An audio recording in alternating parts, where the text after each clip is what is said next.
Hi, I'm Izzy. And I'm Sita, and this is our moon landing conspiracy theory video. We chose this topic because we had both seen a lot of conspiracy theory videos about it, and it interested us a lot, and we wanted to find out more information and take a stance on whether the moon landing really did happen or not.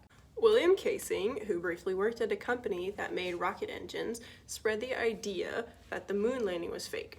In 1969, Casing claimed that the United States simply hadn't developed the technology for such a mission. In 1976, he self-published a book called We Never Went to the Moon, America's $30 Billion Swindle, which argued that the government faked the moon landing and actually shot it in Area 51. Casing also claims that the U.S. used this as a way to stick it to the Soviets. The primary basis for his argument was that the stars were not visible in the photos of the Apollo 11 landing. On July 20th, 1969, Neil Armstrong and Edwin Aldrin were the first humans ever to land on the moon, and 6.5 hours later, Armstrong became the first ever person to walk on the moon's surface. Armstrong was the one who famously said, "That's one small step for man, one giant leap for mankind." All of this took place around 8 years after President JFK announced the national goal of having men on the moon before the end of the 1960s. Contributing factors to the conspiracy. Flaws that drew the event into question were the different footprints on the moon and the astronauts' boots, along with the picture of the American flag waving, which is impossible because there's no wind in space. Some people also thought the US faked the moon landing because they were beaten into the space race by the Soviet Union and just wanted to be able to say that they were the first ones to the moon.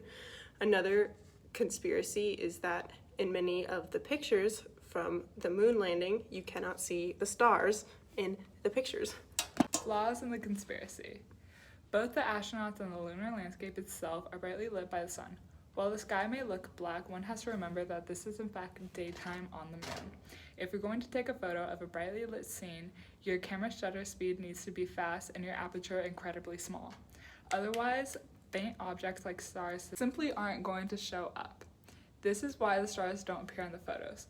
Many people also say the footprints on the moon don't match the boots of the astronauts, but the astronauts' boots were actually left on the moon to make a mark.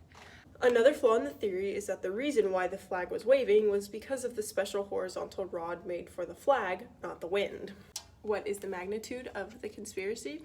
The moon landing was more of a social problem than a political problem. The government spent around $28 billion between 1960 and 1973, which made people angry because they believed it should be spent to feed the hungry, clothe the naked, tend to the sick, and house the shelterless. The launch was met with some 500 protesters who showed up outside of Kennedy Space Center with a wooden wagon pulled by 2 donkeys. However, one of the biggest ethical issues people had with the actual building of the rocket was that it was built by the former Nazi scientist Wernher von Braun, whose team developed the first U.S. ballistic missile capable of propelling a nuclear warhead at distances of 250 miles. So, if the conspiracy is real, all the time and money spent on the project and the ethical issue of Wernher von Braun would all be for basically nothing, which would cause some very upset Americans. Likelihood of a major event / catastrophic result. If the conspiracy did turn out to be true, then the U.S. government would lose trust with many of its citizens. The government and its citizens would be affected immensely. Dedicated heroes who keep the conspiracy alive.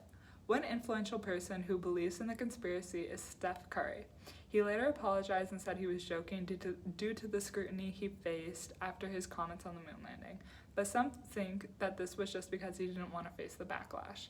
Whoopi Goldberg is also a believer in the conspiracy. She uses the argument of the flag waving in the pictures to back up her belief. Although not many influential people are constantly trying to uphold the conspiracy, plenty of people still believe the moon landing was fake. In conclusion, we are both neutral on this conspiracy. I think we can both see both sides of the argument. And I remain neutral on it. I also remain neutral. Thanks for watching! Yeah.